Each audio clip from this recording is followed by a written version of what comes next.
travaille chez Enercop au service énergétique depuis maintenant 4 ans et je travaille en particulier sur les conseils sur les économies d'énergie au grand public et tout ce qui est financement de la rénovation énergétique. Donc il y a deux notions importantes dans les économies d'énergie, il y a la puissance et la consommation. La puissance, pour essayer de l'expliquer, souvent on la compare en fait au fonctionnement d'un robinet d'eau. La puissance, ça va être le débit auquel j'allume mon robinet. Donc plus j'allume fort le débit de mon robinet et plus l'eau va couler rapidement. Ma consommation, c'est la quantité d'eau qui s'accumule à la sortie de mon robinet.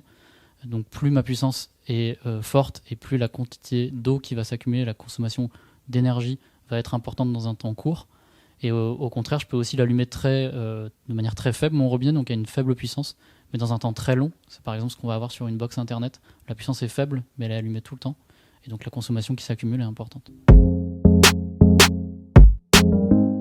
C'est pas toujours des gros efforts de réduire sa consommation. Il y a beaucoup de choses simplement qu'on ne connaît pas. Il y a beaucoup de choses que sur sa consommation, on ne viendrait pas toucher au confort et pour autant on peut la réduire. On peut par exemple éviter que son frigo soit collé à un mur. La plupart des frigos, un petit peu moins les plus récents, ont une grille derrière qui va évacuer la chaleur de l'intérieur du frigo. Il faut faire en sorte que cette grille puisse respirer. Donc on évite de le coller au mur et on évite aussi de le mettre près d'un four, par exemple.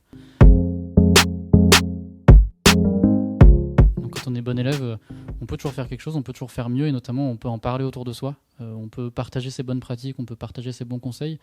On peut, nous, ce qu'on essaye en tout cas de faire chez Enercop, c'est aussi de pousser à ce que ceux qui sont des bons pratiquants des économies d'énergie le sachent et sachent aussi qu'ils ont des choses à partager.